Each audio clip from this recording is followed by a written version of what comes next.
Bonsoir, merci à Daniel et à Philippe de m'avoir invité pour donner cette conférence dans le cadre de ce cycle Le ciel entre science et religion.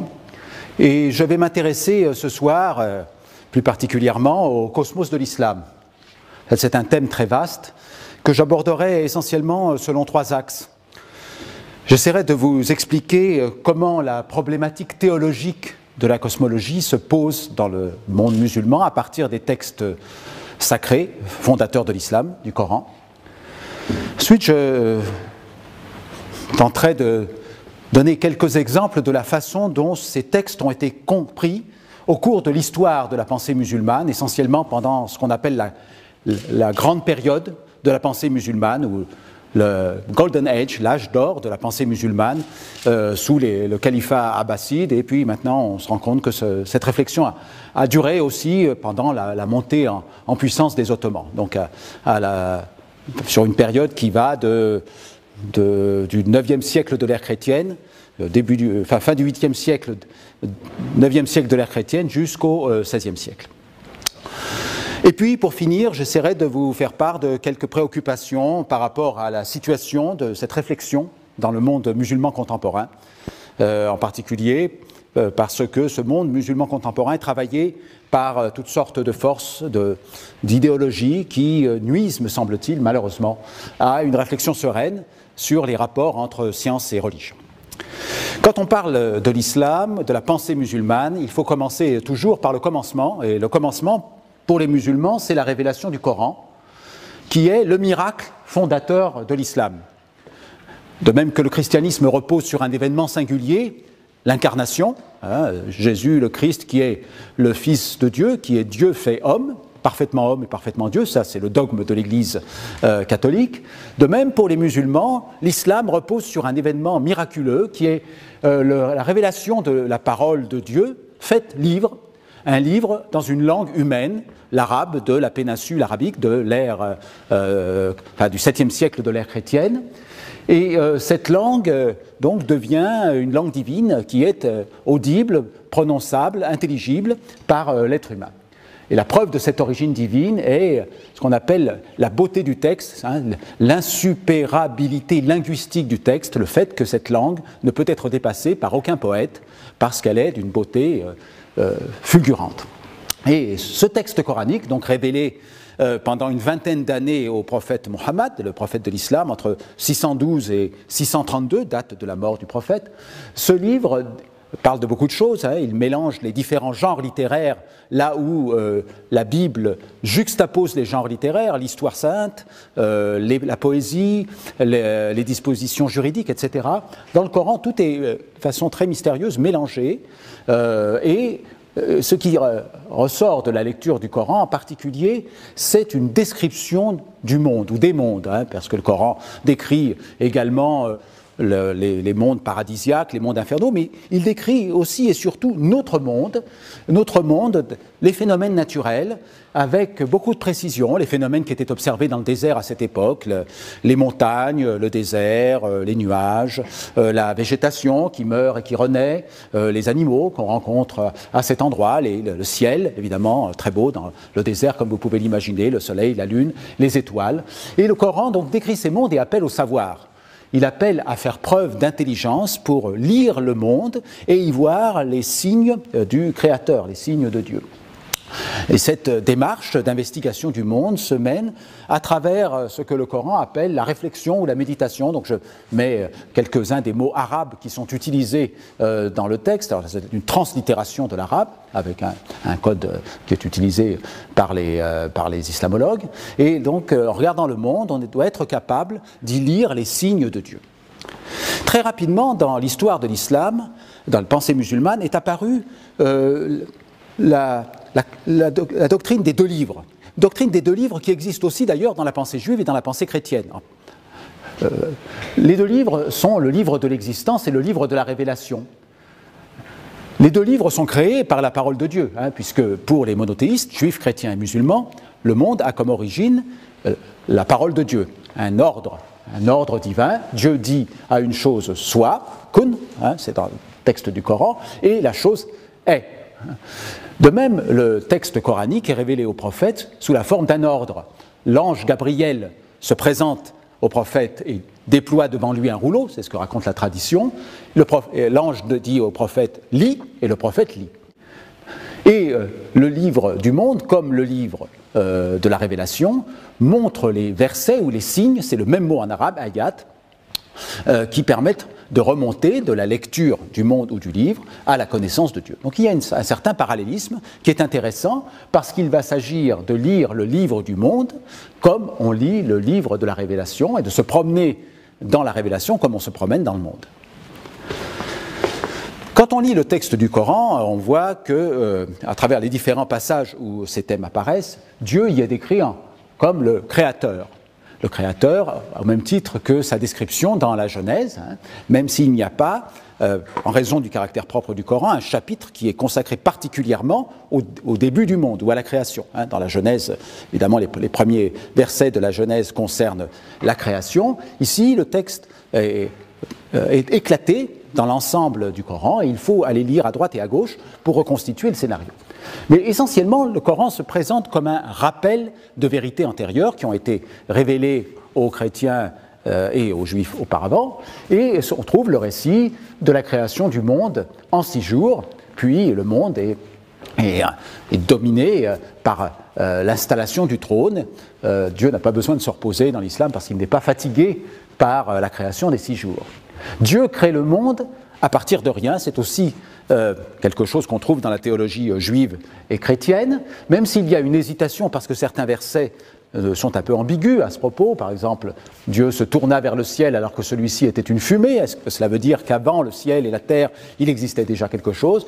En fait, les théologiens, les penseurs musulmans, ont insisté sur ce verset, le verset de la sourate 52, verset 35, où il y a une question qui est posée, ont-ils été créés à partir de rien, ou sont-ils leurs propres créateurs ? Donc, ils ont pensé que la création à partir de rien était plus digne de Dieu. Donc, l'islam, la théologie musulmane orthodoxe, professe la création du monde à partir de rien, à l'instar de la théologie juive et de la théologie chrétienne. J'emploie le mot théologie de façon un peu floue, parce qu'il n'y a pas à proprement parler une théologie dans le judaïsme ni dans l'islam qui soit comparable à la théologie chrétienne, mais mettons une pensée religieuse. Dieu a créé le monde dans le temps, c'est-à-dire qu'il y eut une période où Dieu seul était, rien d'autre.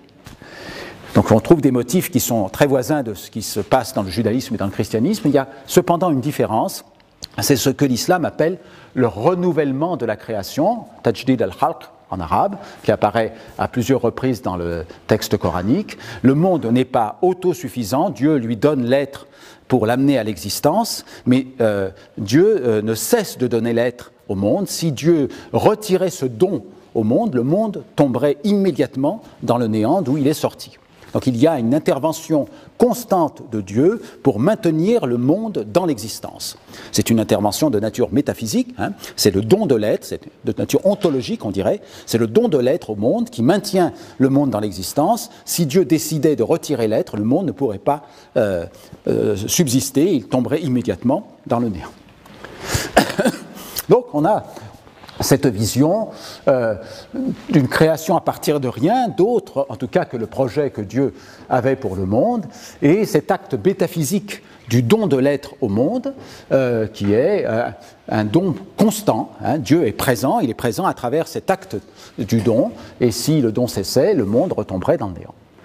Et un autre aspect qui frappe beaucoup le lecteur dans le texte du Coran, c'est l'insistance sur l'ordre et les régularités qui existent dans le monde. Les régularités du cosmos sont en quelque sorte une coutume ou une habitude, ces deux mots sont employés par la tradition, de Dieu. La stabilité de ces régularités reflète l'immutabilité ou l'immuabilité de Dieu. La tabdil fi sunnatillah, lit-on dans le Coran, il n'y a pas de changement dans la coutume de Dieu. Donc Dieu crée le monde, il fait ce qu'il veut dans le monde, mais il choisit, par miséricorde, par amour, de se comporter de façon régulière dans le monde. Les phénomènes, les signes de Dieu sont des signes qui affichent une régularité qui est une volonté du Créateur. Donc c'est évidemment quelque chose de très intéressant dans la perspective d'une exploration du monde, puisqu'on sait que le monde se comporte de façon régulière en raison de la volonté de Dieu, et donc il va nous apprendre quelque chose sur le comportement de Dieu dans le monde, qui est une habitude. Pardon. Il y a un texte très intéressant qui ne se trouve pas dans le Coran, mais qui se trouve dans ce qu'on appelle le hadith, c'est le recueil de tous les faits et gestes, les dires, les silences du prophète Mohammed, recueillis par ses compagnons pendant plus de 20 ans. Et cet ensemble constitue un témoignage de la vie de la première communauté musulmane. Comme vous le savez, l'islam est né à la Mecque, mais en 622, donc 10 années après le début de la révélation, le prophète, persécuté à la Mecque, dut émigrer à Médine, qui s'appelait à l'époque Yatrib, qui deviendra la ville du prophète, Madinat an-Nabi en arabe, ce qui a donné Médine, une ville qui se trouve dans le nord de la Mecque. La Mecque est un endroit extrêmement désertique, alors que Médine est une palmeraie. Donc il y a ce récit, des fermiers qui faisaient pousser des palmiers dattiers demandèrent au prophète s'il était nécessaire de procéder à la pollinisation de ces palmiers, parce qu'il faut donner du pollen mâle aux palmiers femelles pour que des dattes puissent pousser. Le prophète répondit non.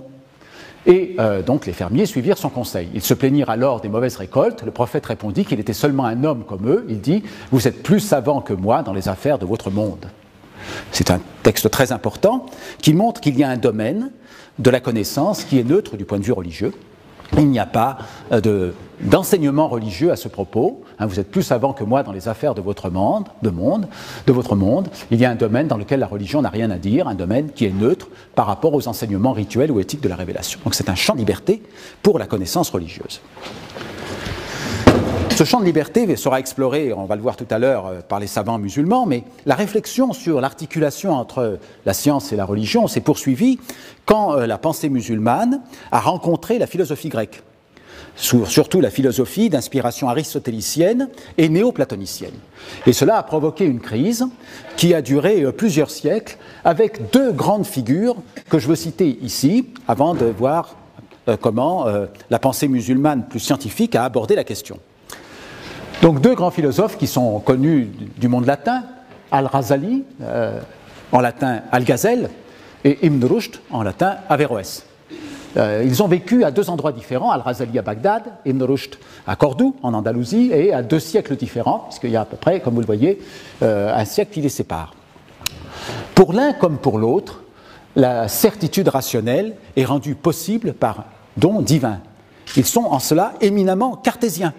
Descartes, à son tour, des siècles plus tard, va dire que c'est Dieu qui garantit la validité de la raison humaine. La certitude rationnelle est rendue possible par don divin, et Averroès va même aller plus loin, puisqu'il va affirmer que la certitude rationnelle nous permet d'atteindre toute la vérité dont l'homme est capable. À l'instar des religions, mais pour l'élite qui est capable de mener à bien une démarche rationnelle. Vous savez que l'article de foi de l'islam, c'est l'unicité de Dieu, dont le nom arabe est Allah, mais qui porte de très nombreux noms par ailleurs dans l'islam et ailleurs, et dans les autres religions. Comme Dieu est un, il ne peut pas y avoir de désaccord entre le discours de la révélation et la connaissance du monde. La vérité est une, comme Dieu est un. Al-Ghazali et Ibn Rushd vont être d'accord sur ce point. Mais ils vont être en désaccord sur la façon de gérer le désaccord apparent entre science et religion. Pour Al-Ghazali, s'il y a désaccord apparent entre les données de la révélation et les résultats de la démarche rationnelle, comprendre la philosophie d'inspiration grecque, aristotélicienne et néoplatonicienne, eh bien c'est la faute des philosophes qui sont sortis du domaine de validité de la philosophie et qui ont commencé à dire des choses en dehors de le domaine de compétence. S'ils avaient pensé correctement, ils n'auraient pas été amenés à dire des choses qui sont manifestement contraires à la vérité religieuse. Averroès, Ibn Rushd, de son côté, va avoir une position à l'opposé. Pour lui, s'il y a désaccord apparent entre les résultats de la philosophie et les données du révélé, eh bien, ce sont les interprètes du Coran, des textes sacrés en général, qui ont mal compris ce que Dieu veut dire dans le texte sacré. Il s'agit donc pour eux de revenir à l'interprétation du texte pour comprendre le texte dans un sens qui soit compatible avec les données de la philosophie. C'est une position qui est extraordinairement moderne et qui a été énoncée par Averroès dans un petit livre qui s'appelle Le Traité décisif, traduit en français, édité dans une collection de livres de poche. Et ce texte, malheureusement, n'a pas été connu de l'Occident latin au Moyen-Âge, sans quoi peut-être la façon dont la pensée latine a incorporé l'avéroïsme aurait été complètement différente. Que faire alors? Eh bien, Al-Razali dit qu'on peut prouver rationnellement l'incohérence de ce qui se pose problème dans les dires des philosophes, c'est-à-dire qu'il ne va pas opposer aux philosophes un argument religieux, il va dire « nous allons regarder ensemble vos calculs et je vais vous montrer moi que vous vous êtes trompé dans vos calculs et que si vous aviez raisonné de façon valide, eh bien vous ne seriez pas arrivé à des résultats contraires aux enseignements religieux ». 100 ans après, Averroès va s'attacher à montrer que la démarche d'Al-Razali elle-même est viciée rationnellement, est viciée, c'est-à-dire qu'il n'a pas raisonné de façon juste et que ce qu'il croyait être une correction du travail des philosophes, eh bien, en fait, était entaché d'erreurs et qu'il faut quand même accepter les résultats des philosophes parce que, finalement, ces philosophes ont bien pensé. Donc, il y a ici un débat qui continue d'agiter le monde musulman 1000 ans après. On reviendra là-dessus tout à l'heure, si vous le voulez bien. Alors, juste un point pour voir comment cela s'articule avec la question de la cosmologie. Parmi les énoncés des philosophes d'inspiration grecque, il y a cet énoncé scandaleux selon lequel le monde est éternel. Vous savez que c'était un des éléments de la philosophie d'Aristote dans sa métaphysique. Le monde est éternel. Et Avicenne, l'auteur de l'une des premières grandes synthèses entre la théologie musulmane et la pensée grecque, surtout néoplatonicienne, va élaborer une doctrine de l'intelligibilité et de l'émanation, à l'image de ce que les néoplatoniciens faisaient. Pour lui, Dieu est le seul être nécessaire par lui-même, per se, bidatihi, per se en latin, bidatihi en arabe. Non. Donc il va faire une différence entre l'essence et l'existence. C'est la première fois que dans la pensée philosophique on fait la différence entre l'essence et l'existence. Dieu est le seul être dont l'essence implique l'existence. Par essence, Dieu a l'être nécessaire. Mais Dieu est tellement intelligible qu'il ne peut pas ne pas créer le monde, parce que le monde, la création du monde est le rayonnement de son intelligibilité. Le monde donc devient nécessaire, non pas par lui-même, parce que par lui-même le monde est contingent, mais par Dieu, le monde devient nécessaire puisqu'il est une conséquence, en quelque sorte, de l'existence de Dieu. Donc le monde est éternel, puisque Dieu est créateur de toute éternité, et toutes les caractéristiques du monde sont nécessaires, puisqu'elles résultent de l'intelligibilité de Dieu. Donc rien dans le monde n'advient au hasard, tout est nécessaire. Et ça, c'est quelque chose qui est en contradiction avec la compréhension que les théologiens de l'époque avaient du texte du Coran, parce qu'ils professaient non seulement que la création avait lieu à partir de rien, mais dans le temps, c'est-à-dire qu'il y a eu un moment où Dieu seul existait et le monde n'existait pas, mais ils professaient aussi que on dirait maintenant les caractéristiques du monde, les patterns, les features, les caractéristiques du monde résultaient d'un choix libre de Dieu parmi un ensemble de possibles. Ce que Avicenne, Ibn Sina, niait. Donc Al-Razali va s'employer à montrer que tout n'est pas nécessaire dans le monde. Ça, je résume ce qu'il y a dans ce fameux livre sur l'incohérence des philosophes. Il va s'attacher à montrer que tout n'est pas nécessaire dans le monde. Le monde a des caractéristiques qui ne sont pas nécessaires et qui manifestent donc le choix de Dieu. Par exemple, les axes de rotation des sphères célestes. Pourquoi les sphères célestes tournent-elles selon un axe nord-sud? Voilà, c'est un choix de Dieu d'avoir pointé l'axe de rotation dans cette direction et pas dans une autre direction. Donc, dit Al-Razali, le monde est contingent, il pouvait ne pas être, il est parce que Dieu a décidé que le monde devait être, et il est créé dans le temps. Et Averroès, 100 ans après, va argumenter pour défendre le point de vue de Ibn Sina sur la nécessité du monde. Pour lui, Dieu crée le monde, mais il crée le monde éternellement, parce que la création signifie une dépendance métaphysique de l'être du monde vis-à-vis de l'être de Dieu, qui n'est pas nécessairement une origination temporelle. Donc, différence entre la création et l'origine. Par ailleurs, Al-Razali va être très sceptique vis-à-vis de la théorie de la causalité aristotélicienne. Vous savez qu'Aristote énonce 4 causes pour un effet, la cause matérielle, la cause finale, la cause efficiente, et la 4e qui me sort de l'esprit, qui est la cause formelle. Voilà. Donc les 4 causes, quand elles sont là, l'effet advient nécessairement. Donc les philosophes musulmans reprennent cette théorie, et Al-Razali va être très critique vis-à-vis de cette conception dans laquelle on peut déduire le réel à partir d'un certain nombre de principes causaux. C'est ce qui se passe dans les ouvrages d'Aristote, où à partir d'un certain nombre de principes premiers, l'ensemble de la réalité est déduit. Au contraire, dit Al-Razali, il faut aller voir les phénomènes pour y lire le comportement de Dieu dans la création. On ne peut pas déduire rationnellement comment Dieu va se comporter, il faut aller voir dans les phénomènes la coutume ou l'habitude de Dieu dans le monde, dont on sait qu'elle est régulière puisque c'est un élément important de la vision de l'islam.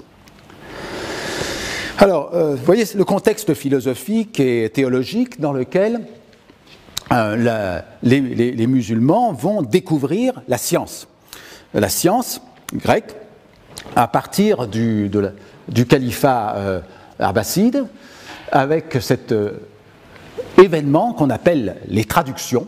Et je vous conseille ce livre de Dimitri Goutas, un grand spécialiste de la question, qui s'appelle « Pensée grecque, culture arabe ».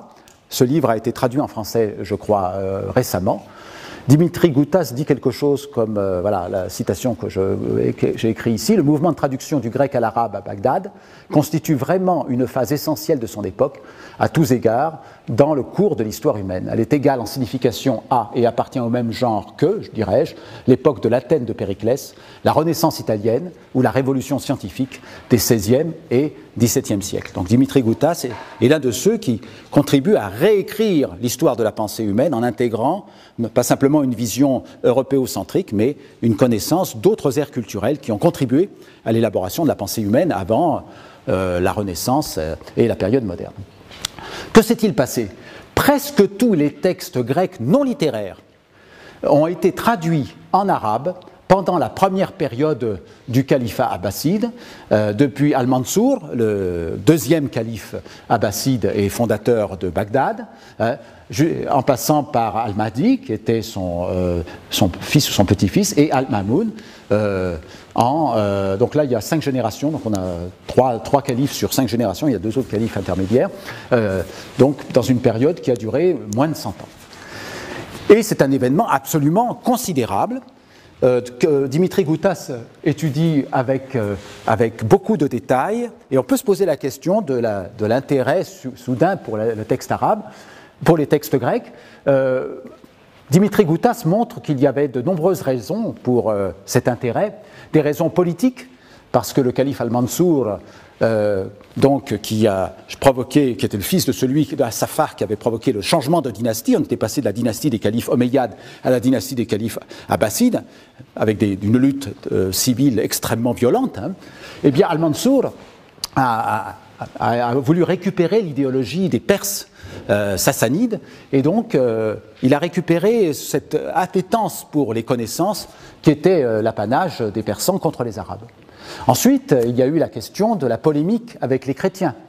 Donc il a fallu récupérer aussi la philosophie, et en particulier l'art de l'argumentation, la dialectique d'Aristote, pour pouvoir polémiquer avec les chrétiens. Enfin, avec le calife Al-Ma'moun, on est là dans un coup d'État encore sanglant, puisqu'Al-Ma'moun arrive au pouvoir après avoir tué son frère, qui était calife, et il doit récupérer le pouvoir sur l'islam, et donc il constitue le texte de l'Almageste, le grand texte fondateur de l'astronomie ptolémaïque de l'Antiquité.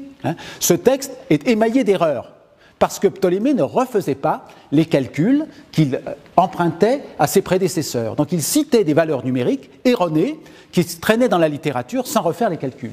Eh bien, les traducteurs arabes vont refaire les calculs et faire des divisions, par exemple, jusqu'à la seconde ou le 60e de seconde, etc., pour la durée du mois lunaire, c'est quelque chose de difficile à l'époque. Ces calculs sont refaits, et donc là, c'est tiré de Georges Saliba, il y a le texte grec de l'Almageste et le texte de la traduction arabe, donc on est là au début du IXe siècle, et la durée qui est énoncée, donc ça se lit de droite à gauche, hein, en arabe, avec des degrés, des minutes, des secondes, des soixantièmes de seconde, des soixantièmes de soixantième, et ainsi de suite, c'est la durée exacte. Donc il y a un perfectionnement qui est fait. À cette époque aussi, apparaît pour la première fois une langue internationale de la science. Jusqu'à présent, la science était quelque chose de provincial qui était réservé au seul grec.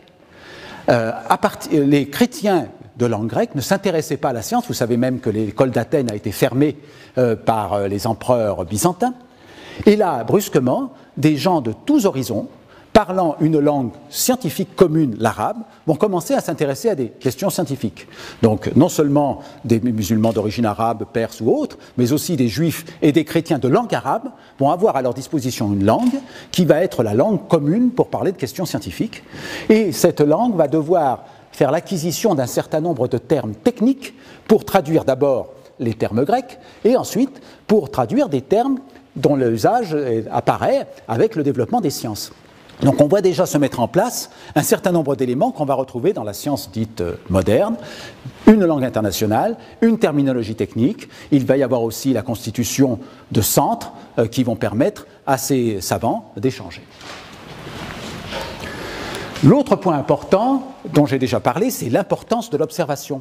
Dans la mesure où on ne peut pas déduire rationnellement le tout du réel à partir d'un certain nombre de principes premiers, parce qu'on doute de la causalité, dans la mesure où Dieu intervient directement dans la nature à travers le renouvellement de la création, eh bien, il faut aller observer la coutume ou l'habitude de Dieu dans le monde.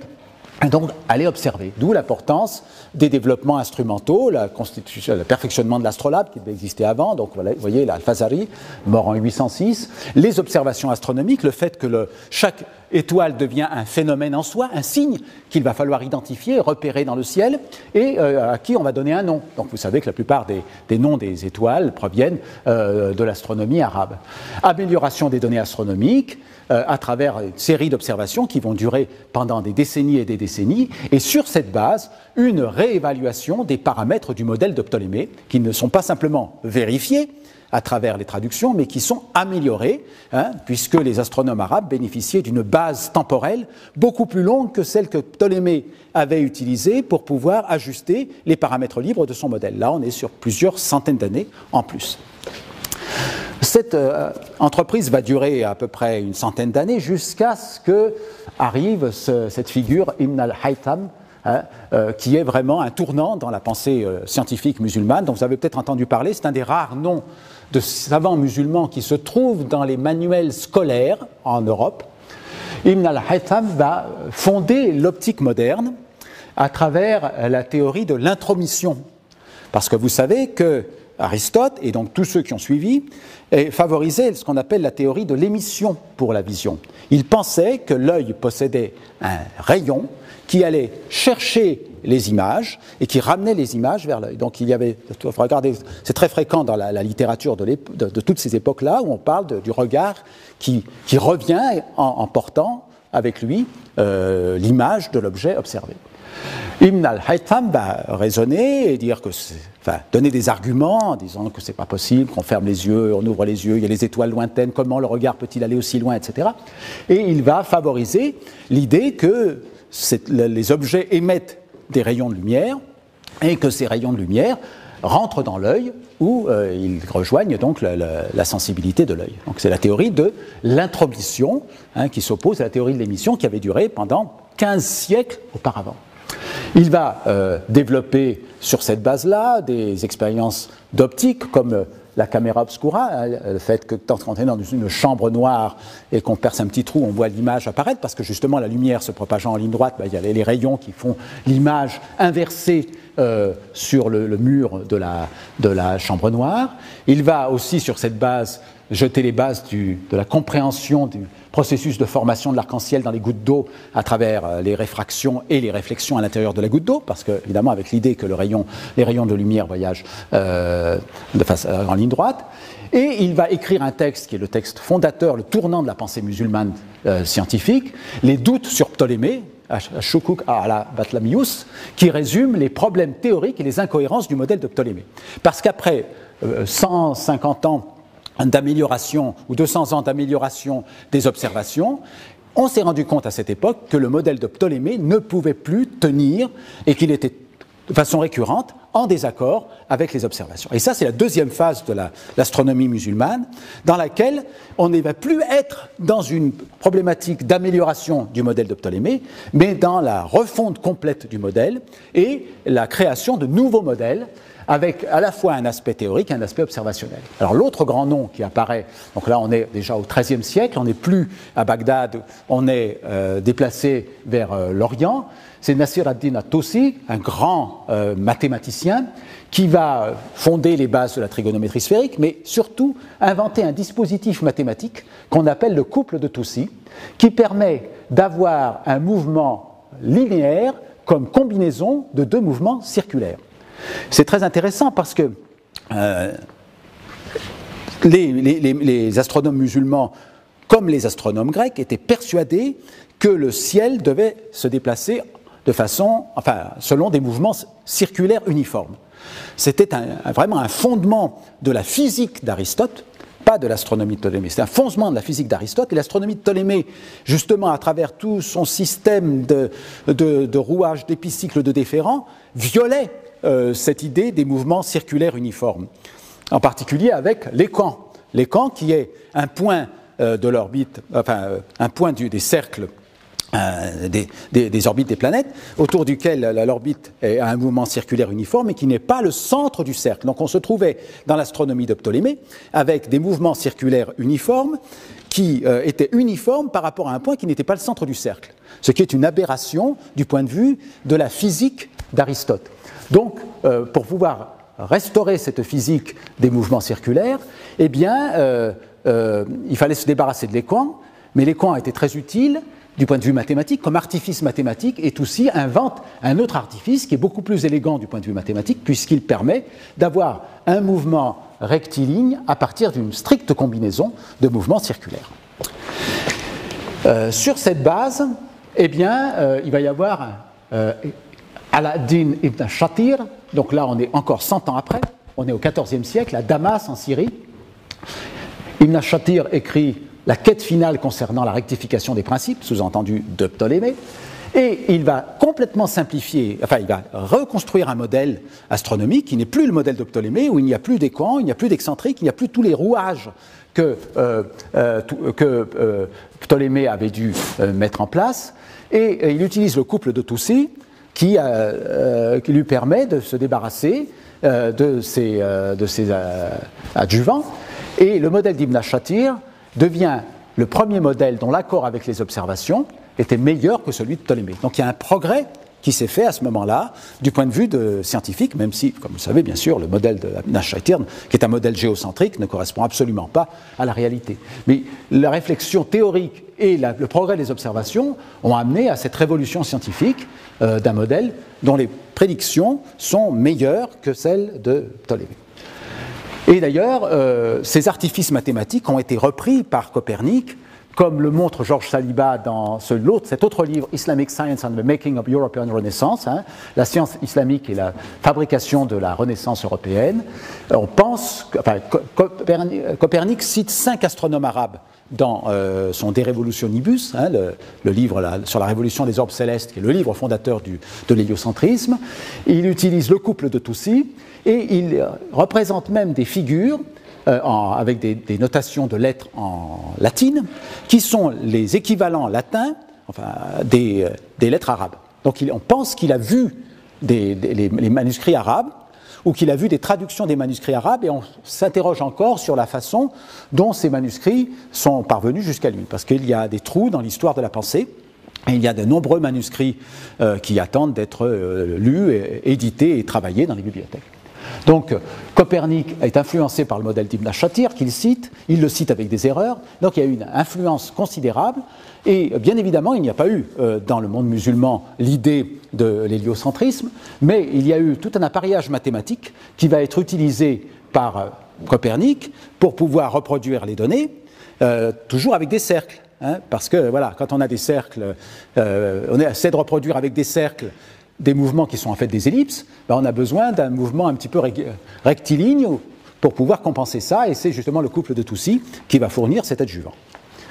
Je termine ce petit panorama avec un autre point saillant de l'astronomie musulmane de l'époque, c'est la constitution d'observatoires, comme l'observatoire d'Ulugh-Beg, en Asie centrale, la constitution de catalogues d'étoiles, et l'amélioration avec des grandes séries d'observations. Donc il y avait déjà les OSU à l'époque, les fameux observatoires des sciences de l'univers dont on s'enorgueillit, qui sont capables de prendre des séries d'observations sur de très longues durées. Donc meilleure détermination de l'année sidérale, meilleure détermination de l'inclinaison de la Terre, etc.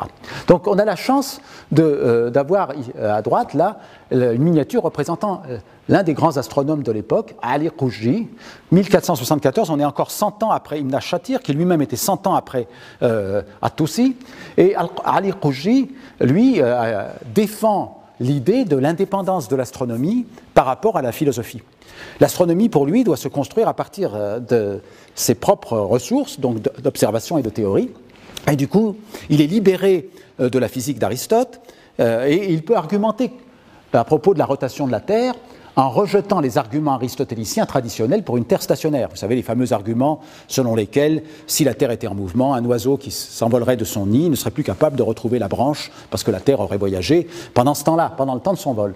Donc il argumente en disant tout ça du point de vue des mouvements apparents ou des mouvements réels, que la Terre bouge ou que la Terre soit dans un ciel fixe ou que la Terre soit immobile et que le ciel bouge, c'est la même chose du point de vue astronomique, du point de vue de la description des phénomènes. Donc il rejette les arguments aristotéliciens traditionnels et ce rejet des arguments va se retrouver ensuite dans Copernic, c'est le même genre de rejet en disant que, voilà, du point de vue de la description, c'est la même chose.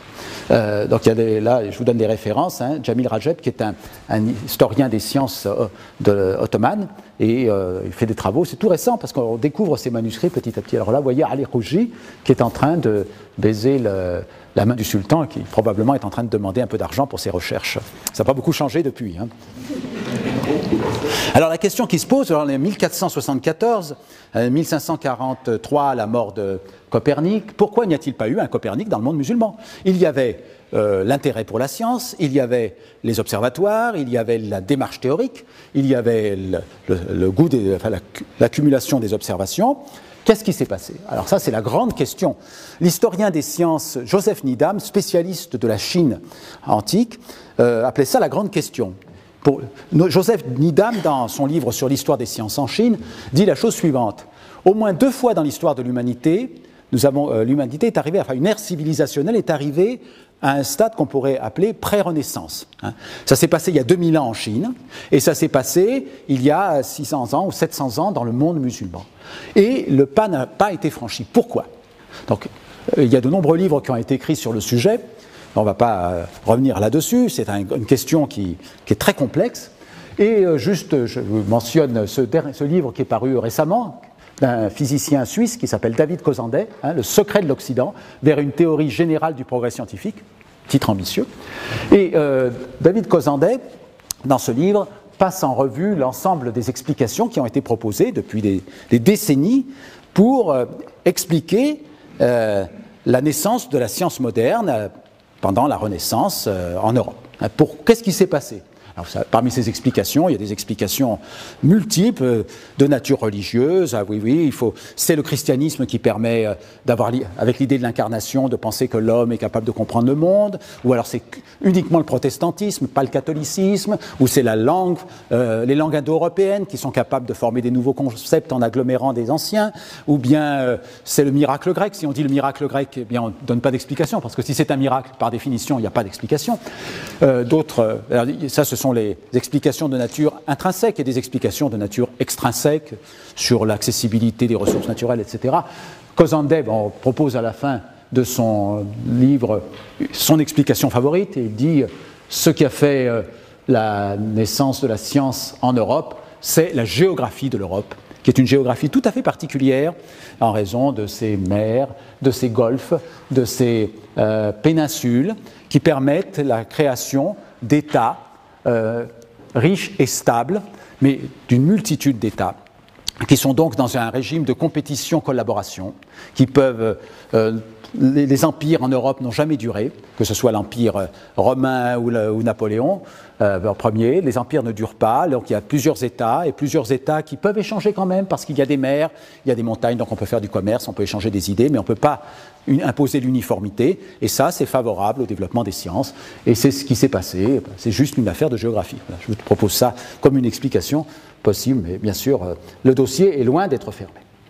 Alors, voilà donc le panorama de l'histoire des sciences, pour voir un peu comment ces principes théologiques incitant à la contemplation du monde ont amené des conséquences du point de vue du développement des sciences, avec cet intérêt pour l'observation astronomique, l'expérimentation dans d'autres domaines, et donc le développement d'une pensée originale qui a duré pendant des siècles et des siècles, au point qu'on est en train de réécrire maintenant l'histoire de la pensée musulmane, puisqu'il y a eu cette idée pendant, mettons, une centaine d'années, à la suite des orientalistes du XIXe siècle, que la période dorée de l'islam n'avait duré que 100 ans sous le calife Haroun al-Rachid et les successeurs, pendant 100 ans, entre 800 et 900, puis après l'orthodoxie religieuse aurait repris le dessus et aurait écrasé, tué dans l'œuf toute réflexion et toute pensée scientifique. Et maintenant, on voit que ce n'est pas le cas, que la pensée scientifique a duré pendant des siècles et des siècles. Elle s'est déplacée à l'intérieur du monde musulman, a changé d'endroit, mais il y a eu un effort continuel et à bien des égards, les prémices de la pensée scientifique moderne étaient déjà présents, même si ensuite, pour différentes raisons, le flambeau de la pensée scientifique est passé très largement en Occident. Alors, dans la dernière partie de cet exposé, je voudrais vous parler de quelques caractéristiques de la réflexion dans le monde musulman actuel qui, de mon point de vue, sont assez problématiques et qui montrent qu'il y a un effort à faire pour que le monde musulman puisse parfaitement s'ouvrir à la pensée scientifique et récupérer ce patrimoine qui est un patrimoine universel et auquel il a contribué pendant des siècles et des siècles. Alors il y a un débat actuellement dans le monde musulman sur ce terme de science islamique. Qu'est-ce que pourrait vouloir dire le terme de science islamique? Alors déjà, évidemment, pour nous, en Occident, le mot science islamique sonne mal parce qu'on pense que la science est universelle. Et puis on a la mémoire d'idéologies au XXe siècle qui ont prétendu créer une science qui leur était propre, la science nazie ou la science soviétique. Lysenko, Orbiger, des fous qui ont créé une science alternative. Mais bon, ne nous arrêtons pas là. Qu'est-ce que pourrait être une science islamique? Alors il y a 3 courants qui sont actuellement en train de s'affronter à l'intérieur du monde musulman. Et c'est intéressant de savoir quels sont leurs arguments. Il y a le courant qu'on pourrait appeler moderniste, selon lequel la science islamique est en fin de compte seulement la science universelle qui est pratiquée par des scientifiques qui sont de confession musulmane. Quand on regarde l'histoire des sciences, c'est ce qu'on voit.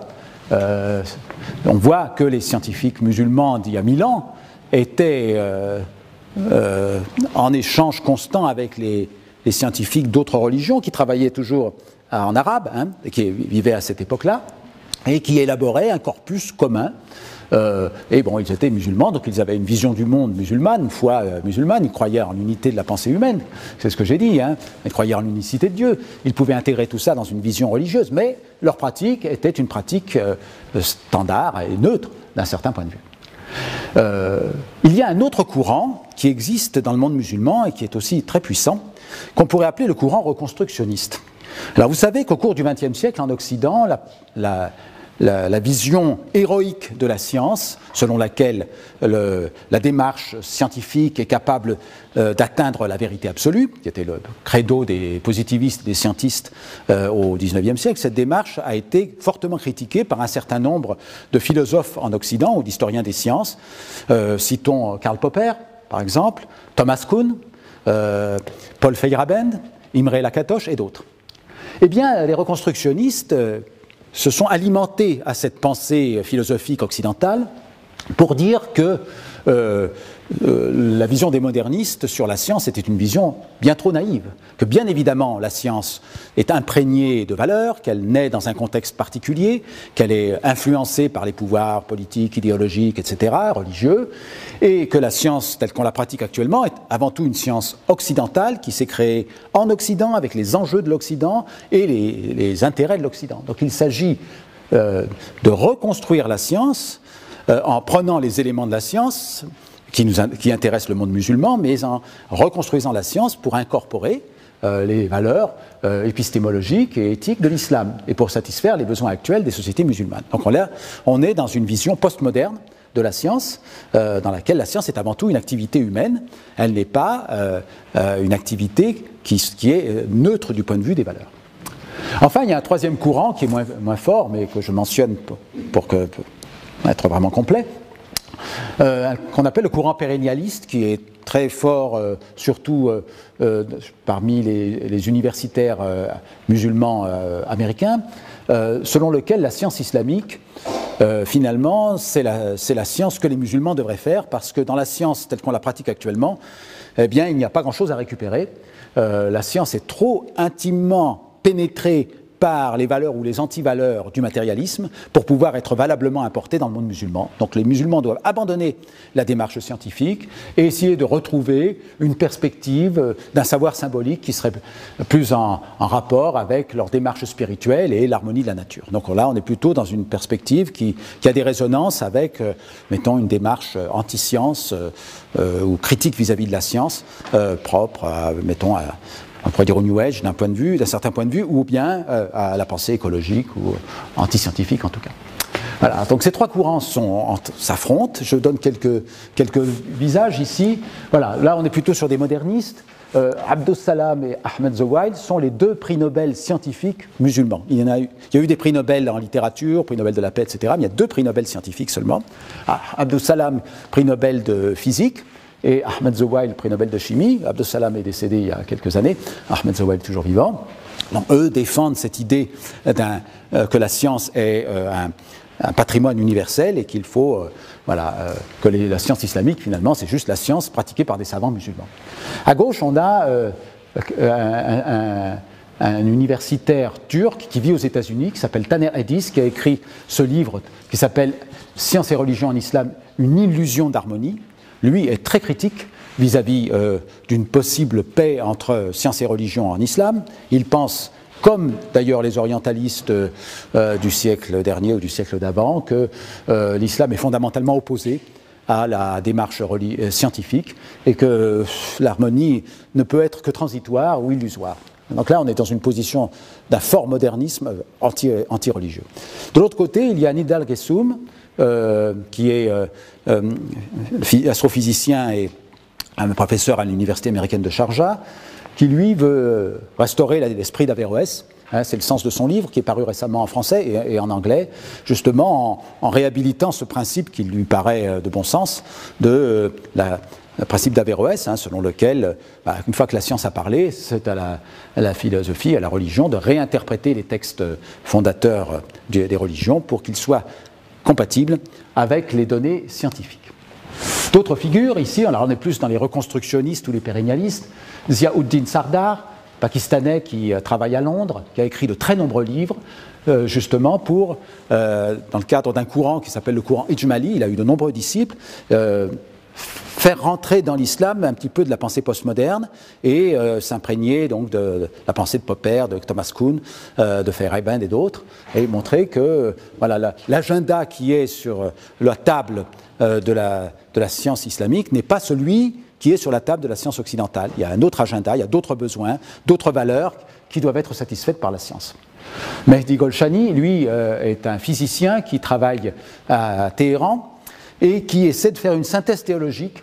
Il faut voir que les chiites, qui sont évidemment en Iran, ont une tradition de synthèse théologique bien plus grande que celle qui règne dans le monde sunnite, donc l'autre grande tendance de l'islam, la tendance majoritaire de l'islam, les chiites sont minoritaires, mais lui, il essaie justement de renouveler cette pensée théologique pour montrer que la pensée scientifique contemporaine peut être complètement intégrée dans une vision théologique musulmane.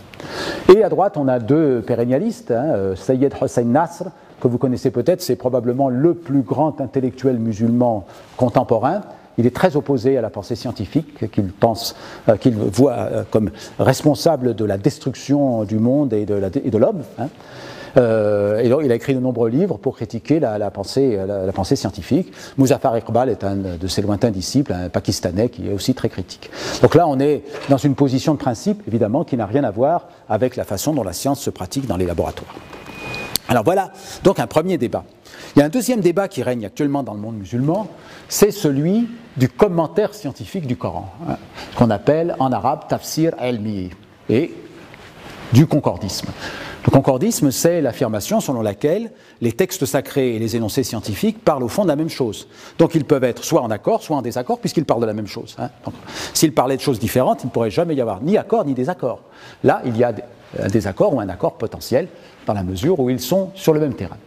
Étant donné le grand nombre de versets dans le Coran qui se rapportent à la contemplation de la nature, les auteurs musulmans ont toujours été tentés, depuis le début, de développer des commentaires basés non pas simplement sur la contemplation de la nature, mais sur les découvertes scientifiques de leur époque. Par exemple, pendant la période classique, il y a un verset, ne considérez-vous pas comment Dieu a créé 7 cieux en couches, eh bien, ce verset était interprété comme faisant allusion aux 7 sphères planétaires du cosmos aristotélicien et de l'astronomie ptolémaïque.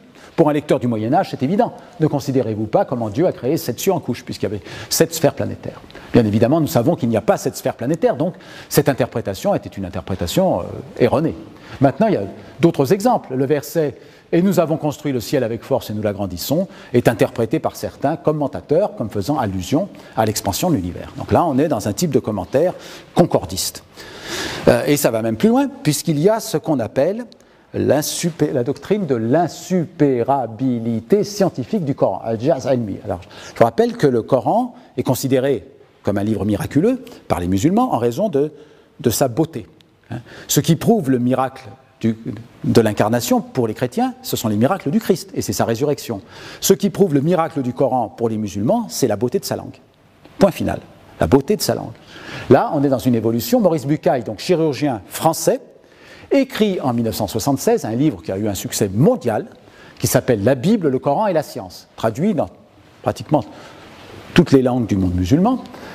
Donc ce livre-là est un livre qui étudie les énoncés sur la nature qui se trouvent dans la Bible et dans le Coran.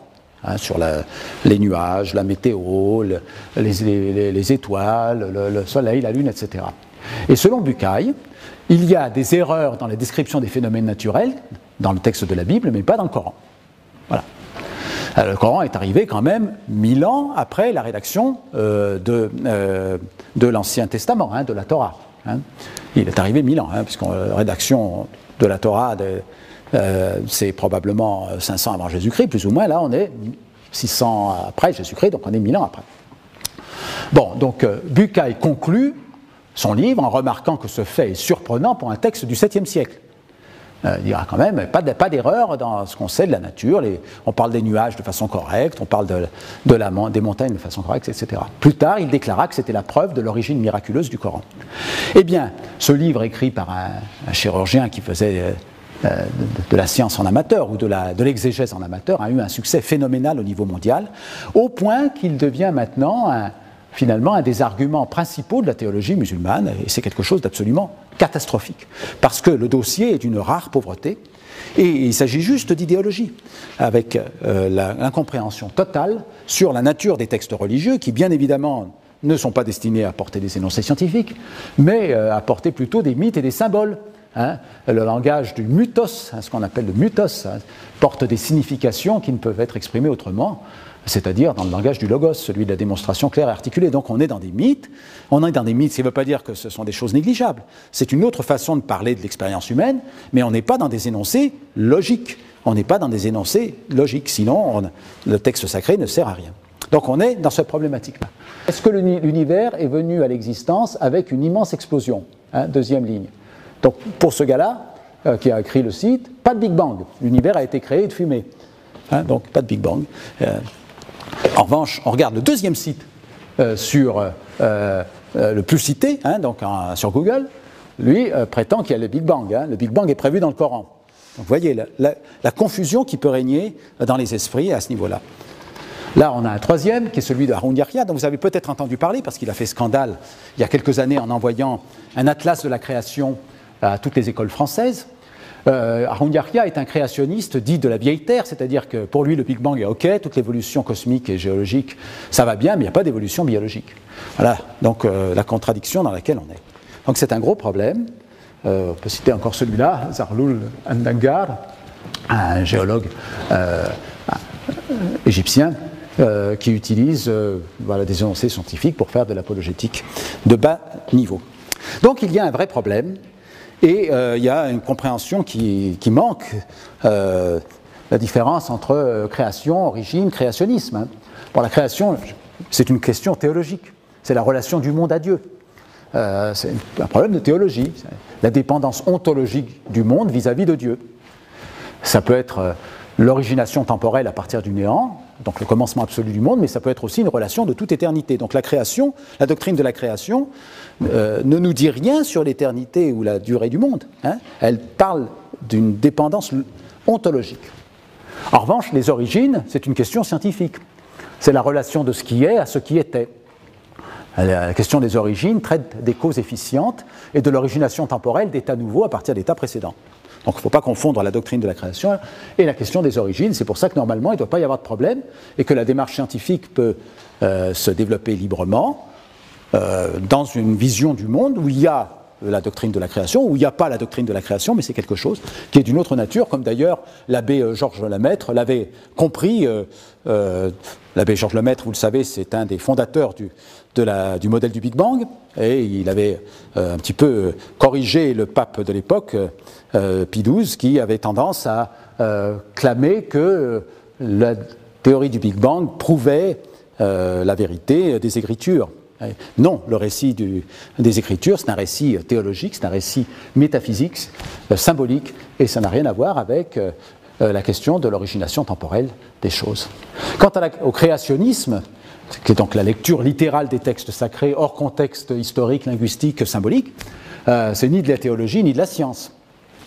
C'est de la mauvaise théologie, c'est de la mauvaise science. C'est une approche concordiste qui consiste à placer textes sacrés et sciences sur le même plan, comme traitant des mêmes questions, en accord et en contradiction avec des démarches identiques. Donc là, il y a vraiment une confusion qui est tout à fait préjudiciable à la théologie comme à la science. Donc il faut essayer de comprendre cela, et ce n'est pas facile, parce que le mot créationnisme se traduit mal, par exemple, en arabe. Donc il faut arriver à expliquer la différence entre création et créationnisme. Je termine avec quelques conclusions. Voilà la situation. Donc il y a un immense effort à faire pour récupérer dans le monde musulman cet élan de la science qui a existé pendant des siècles et des siècles et qui n'était pas gêné par la vision du monde religieuse, même s'il y a eu des points de tension. Cet élan, il a été au contraire, me semble-t-il, alimenté par l'intérêt que la pensée musulmane a vis-à-vis de la contemplation du monde qui est la création de Dieu. Bien évidemment, la science universelle, c'est un patrimoine de toute l'humanité et elle doit se développer librement, sans interférence religieuse, idéologique ni politique, même si cette question est plus délicate qu'il n'y paraît, parce que les interférences existent toujours d'une façon ou d'une autre, ne serait-ce que quand on nous dit que certains programmes de recherche vont être financés au détriment d'autres. Ça veut dire qu'il y a quand même une interférence politique, ce qu'on appelle ça les attentes de la société maintenant en Europe. Les attentes de la société attend des scientifiques qu'ils fassent des recherches dans certains domaines particuliers, là où il y a les besoins de la société. C'est une interférence d'une certaine manière. Donc la science doit se développer librement, et il y a actuellement, malheureusement, dans le monde musulman, des interférences politiques et religieuses qui sont très fortes et qui empêchent le libre développement des sciences, même si, de façon individuelle, il y a beaucoup de musulmans qui travaillent dans les laboratoires, enfin de musulmans de culture, pas personne de culture musulmane, mettons, qui travaillent dans les laboratoires en Occident et en Europe, aux États-Unis. Donc il faut se libérer des méfaits du concordisme et du créationnisme qui touchent le monde musulman, mais pas uniquement, parce que le créationnisme et le concordisme existent pas trop en France, mais il ne faudrait peut-être pas trop creuser, mais surtout aux États-Unis, par exemple. Et d'ailleurs, le créationnisme dans le monde musulman est très largement un emprunt qui est fait aux arguments du créationnisme des évangéliques aux États-Unis. Et puis finalement, il me semble que quand la science se développe librement, eh bien, il reste possible pour les grandes religions, donc judaïsme, christianisme et islam dont on parle aujourd'hui, de construire une théologie de la nature à partir de la vision du monde donnée par la science contemporaine. Alors attention, théologie de la nature, pas théologie naturelle. La théologie naturelle est la démarche qui consiste à dire que nous pouvons arriver à la connaissance de Dieu à partir de la simple observation du monde. Ça, c'est la théologie naturelle. C'est une démarche qui a été entreprise il y a des siècles et des siècles. Il y a encore des gens qui pensent que cette démarche peut aboutir, c'est-à-dire qu'on peut prouver l'existence de Dieu à partir de l'observation du cosmos. Il y a des gens aussi qui prétendent le contraire, c'est-à-dire qui prétendent qu'on prouvera l'inexistence de Dieu à partir de la contemplation du cosmos. Donc l'un comme l'autre me semble des démarches, l'une comme l'autre me semble des démarches sans issue. En revanche, il est possible de créer une théologie de la nature, c'est-à-dire de donner du sens à l'intérieur d'une vision du monde particulière, judaïsme, christianisme ou islam, de donner du sens au résultat de la science contemporaine. Alors par exemple, et là je termine avec ça, voilà quelques éléments qui doivent être intégrés dans une théologie de la nature. Le naturalisme, le fait que les phénomènes naturels ont des causes naturelles, c'est le mode de la création, c'est comme ça que Dieu crée. Dieu crée sans intervenir directement de façon visible dans les phénomènes. Et loin d'être une diminution du point de vue théologique du pouvoir de Dieu, c'est au contraire, une insistance sur le mode particulier que Dieu a de créer en donnant l'être, mais sans intervenir directement dans les choses. Donc c'est un élément qui doit être intégré dans une vision théologique de la nature. Donc il faut que les différentes civilisations de l'humanité entrent en dialogue. Et la science, c'est justement un de ces terrains de dialogue qui nous prépare à la prise de décision sur le réchauffement climatique, l'épuisement des ressources, la perte de la biodiversité, la gestion des catastrophes naturelles et technologiques, etc. Donc après cette phase de dialogue, Ayaan Barbour disait, est-ce qu'un jour il y aura une phase d'intégration? Alors quelle sera cette phase d'intégration? Ça on ne sait pas. Je pense dans son esprit, on n'était pas du tout dans une phase de concordisme, que l'intégration c'est pas le concordisme, c'est pas le mélange, c'est pas la confusion, mais c'est peut-être une façon de regarder la question du sens, justement, en laissant la science se développer librement et en posant cette question du sens qui reste quand même ouverte, qui fait partie de notre nature humaine. Alors voilà, avec ces éléments d'une théologie de la nature telle qu'elle est pensée dans le monde musulman, peut-être que c'est un petit élément dans ce sens d'une réflexion sur une vision du monde plus globale. Je vais m'arrêter ici. Je pense qu'on a un petit moment pour les questions.